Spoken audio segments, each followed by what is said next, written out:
Ladies and gentlemen, there is a question no less profound than this. How might a human being make it so that nothing, no presence, no circumstance, can ever afflict them again? In the dark of the unconscious there lies a light too fragile for the ego to bear.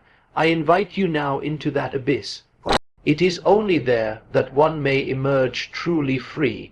The human being is not born whole.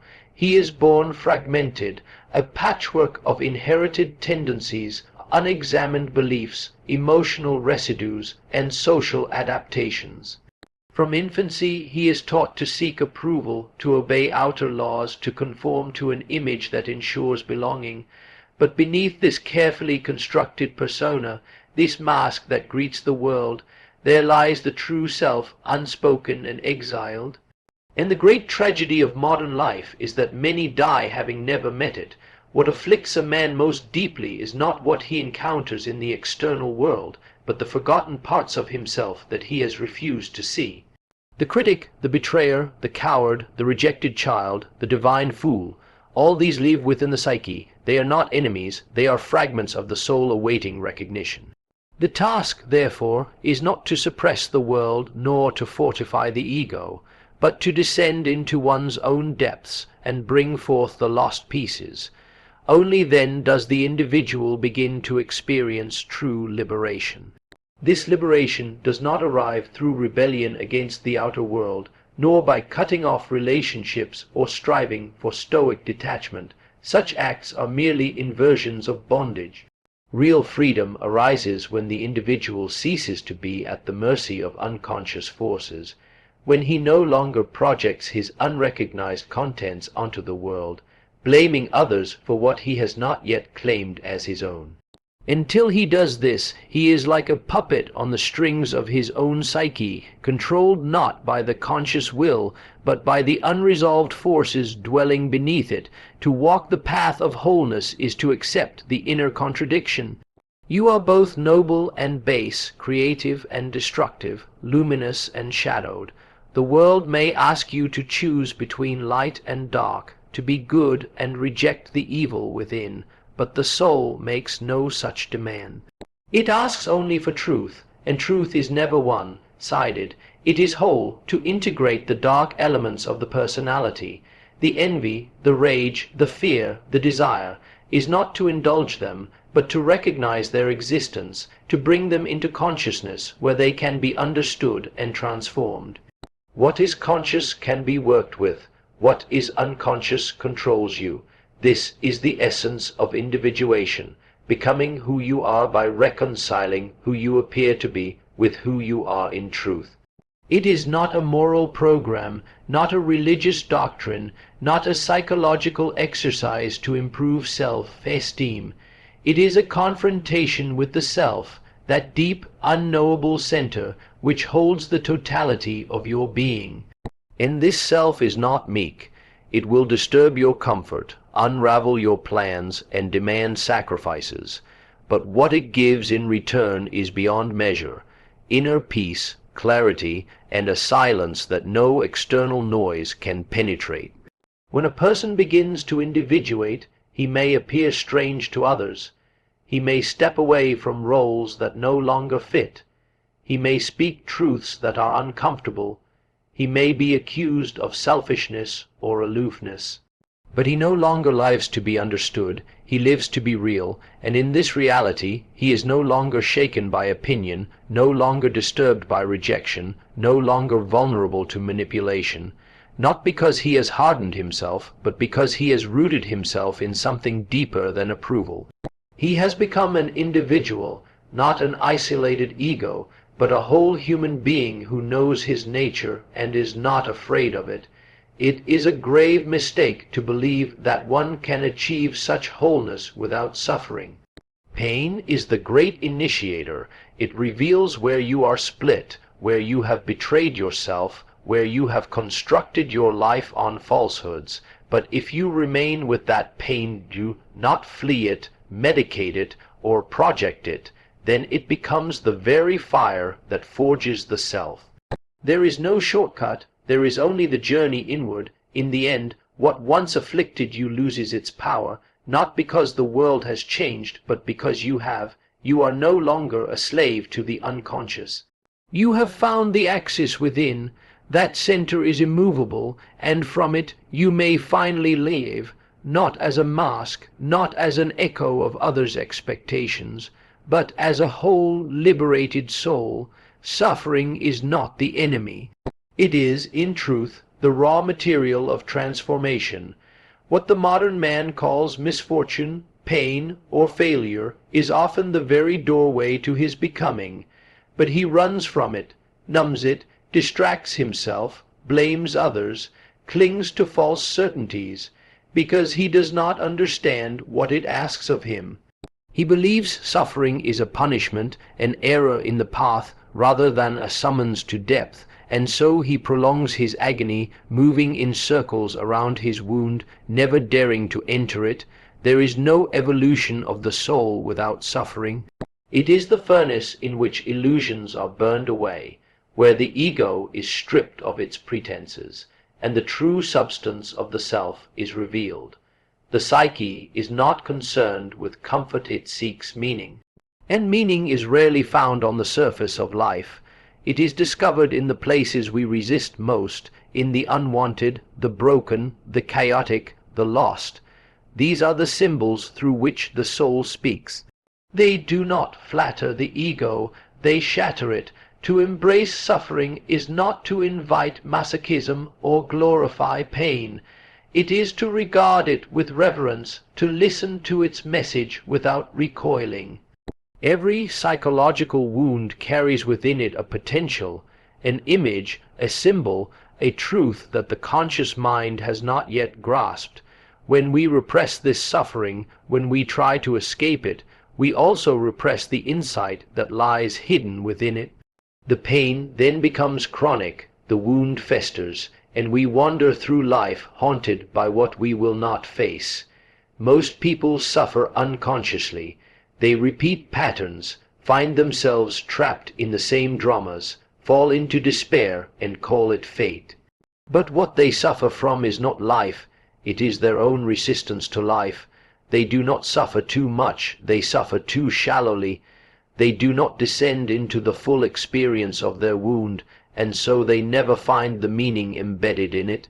True suffering is transformative only when it is conscious, when we give it attention, when we sit with it, name it, and allow its full weight to break us open. Something deeper moves. This movement is the emergence of the self, not the ego, which seeks to preserve control and identity, but the deeper totality of who we are, unknown, mysterious, vast. The self uses suffering as a kind of compass. It interrupts our plans, collapses the structures we've built, exposes the falsity in our lives so that something more real can emerge. It does not destroy for cruelty's sake. It dismantles what cannot bear the weight of our own truth. Suffering strips away the inessential. It shows us where we have been living a lie, where we have given ourselves away for acceptance, where we have denied our own instincts, where we have settled for comfort instead of authenticity. It is a sacred crisis. The modern world has forgotten the value of such crises. It calls them disorders, dysfunctions, illnesses, but often they are necessary breakdowns, moments when the soul cries out for integration, for wholeness, for renewal. There are sufferings that come from outside, loss, illness, death, betrayal, but even these enter our inner world and reveal to us what is unresolved within. The man who is devastated by rejection does not suffer only from the event itself, but from the old wound it touches, the forgotten child, the abandoned self, the unmet longing for love. Suffering brings us into contact with our deeper story, with the parts of ourselves we have neglected or denied. If we can be with that story, if we can stay with the wound long enough, it begins to transform, not quickly, not easily, but organically. In the dark a light grows, not the light of naive optimism, but the subtle glow of truth. One sees, perhaps for the first time, who one really is, not who one pretended to be or tried to become, but who was there all along beneath the pain. There is a kind of peace that follows, a solidity. You become less reactive, less swayed by the world, because you have touched something eternal within yourself. You have died to the old image, and something else has risen in its place, not stronger, but truer. No transformation is possible without sacrifice, and suffering is the form that sacrifice takes when we refuse to change voluntarily. But even this resistance serves its purpose. It shows us our threshold, what we fear to lose, what we cling to. When we surrender, when we allow suffering to do its work, we do not become victims of life. We become participants in its mystery. In this way, suffering is not merely to be endured, it is to be entered, listened to, and ultimately transcended. Not by avoidance, but by integration. What once tormented you becomes your teacher. What once broke you becomes your foundation. And what once seemed meaningless reveals itself as the path to meaning itself. There is a part of the human being that he does not wish to see. He hides it beneath manners, morality, ambition, and piety. He presents the world with a carefully cultivated image, respectable, virtuous, in control, while beneath the surface another figure watches silently. This figure is raw, primitive, irrational, often ugly. It is the shadow, and it follows every step of the conscious self. No one escapes it, and yet nearly everyone pretends it does not exist. The refusal to face the shadow is the root of much human suffering. What is denied inwardly must inevitably appear outwardly, projected onto others, onto institutions, onto enemies both real and imagined. We hate in them what we will not admit in ourselves. The angry man despises the aggressor. The liar is enraged by deceit. The manipulator fears being controlled. The world becomes a mirror of the unconscious, and in avoiding our inner darkness, we populate our lives with phantoms. To integrate the shadow is to take back what was cast out, not to justify it or act it out recklessly, but to bring it into awareness, to see it without judgment, and to recognize it as part of the totality of the self. This is not a comfortable process. It requires moral courage, the willingness to be confronted with truths about oneself that contradict the persona, but until this is done, the individual remains divided, driven by inner contradictions he cannot name, subject to compulsions he does not understand. One does not become whole by chasing the light, by striving only to be good, noble, or virtuous. Such pursuits, when they deny the shadow, often lead to hypocrisy and spiritual inflation. The light, unbalanced by darkness, becomes blinding. It disconnects the person from the earthy reality of their instincts, from the truth of their limits. Integration is not about perfection. It is about authenticity. It is better to be whole than to be merely good. The shadow is not only destructive, it also contains life energy, creativity, passion, vitality, all the instincts and impulses that were exiled during the formation of the ego. A person who represses anger, for example, may lose their ability to assert boundaries. One who denies envy may lack ambition. The shadow is dark because it is hidden, not because it is evil. When brought to light, it often becomes a source of strength and renewal. The path to integration begins with attention, not to outer behavior alone, but to the subtle movements of the psyche, the sudden irritations, the disproportionate emotional reactions, the dreams filled with violence or chaos. These are messages from the shadow.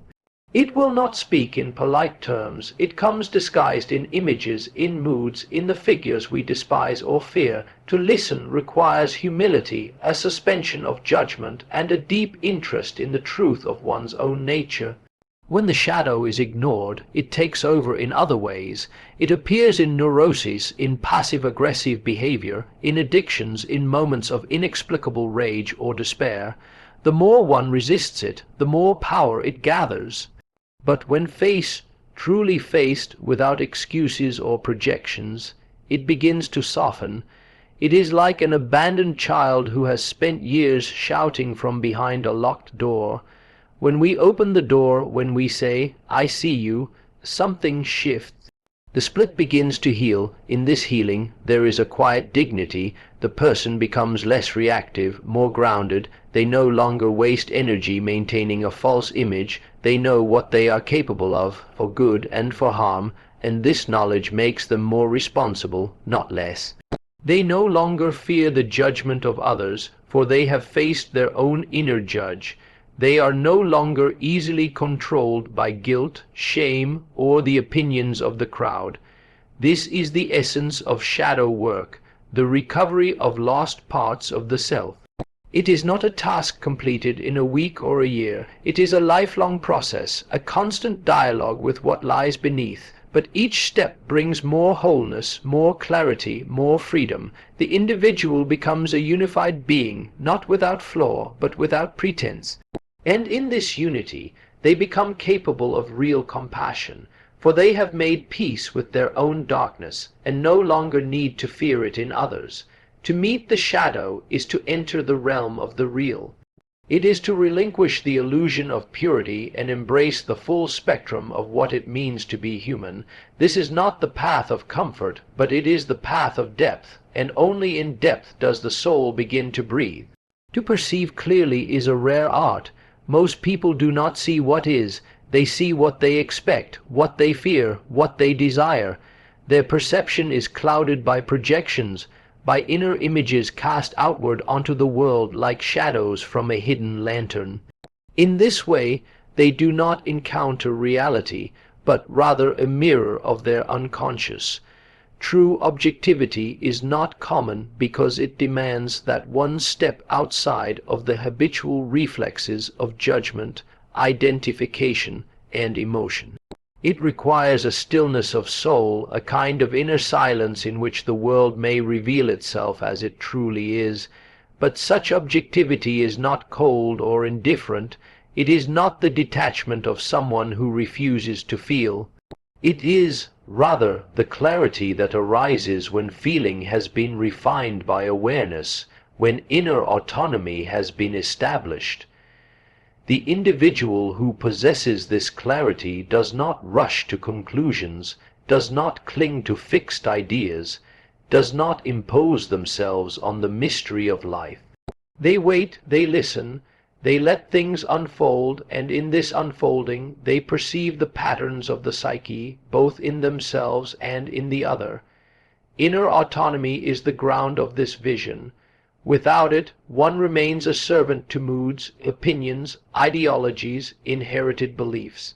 One is easily swept away by collective emotion, by the seduction of group identity, by the demands of the outer world. But when a person becomes inwardly free, when they no longer seek validation, when they are not ruled by fear or by a compulsive need to please, then they begin to see with different eyes. These eyes do not distort. They do not demand that the world conform to personal wishes. They behold. This capacity is not developed through intellectual knowledge alone. It is born in solitude, in honest confrontation with one's own contradictions. When a person has suffered through their own illusions, when they have witnessed the collapse of cherished ideals, they become less quick to judge others. They understand that everyone carries a burden, that every opinion is born from a story, from a set of experiences, from wounds that are often hidden even from the one who bears them. They begin to observe without condemnation. This is not moral relativism, it is psychological maturity. The one who sees without prejudice does not reject feeling. They use it as a guide. They ask, why does this disturb me? What in me is reacting? What fear, what desire, what complex is being stirred? In this way, even judgment becomes a path to greater awareness. For every strong opinion, every emotional reaction reveals something within. The world becomes a school, each moment a mirror. Slowly, the individual is freed from the compulsion to control, to correct, to defend. They learn to be with things as they are. Such a person is not easily manipulated. They do not respond automatically to praise or blame. Their values are not borrowed. They are discovered through experience, through the quiet labor of inner listening. They no longer require the approval of the crowd, nor are they frightened by its disapproval. Their center lies within, not without, and because of this, they can engage with the world authentically. They are not trying to prove themselves, nor are they trying to escape. They are simply present, grounded in themselves, open to what life brings. This presence has a certain weight to it, a gravity. Others may sense it without knowing why. It is the presence of someone who has ceased to be at war with themselves, who no longer projects their unlived life onto others. In this person there is room for paradox, for mystery, for difference. They are not threatened by the unfamiliar. They do not rush to label. They carry within them a space of freedom, and in this space the other can also become free. This is not an end state, but an orientation, a discipline of soul. One must return to it again and again, especially when faced with conflict, with uncertainty, with fear. The temptation to fall back into prejudice, into identification with roles and opinions, is always present. But each time one remembers, each time one pauses, observes, and turns inward, the capacity for objectivity grows. It becomes less of a task and more of a way of being. In this state, life becomes clearer, not simpler, but more real.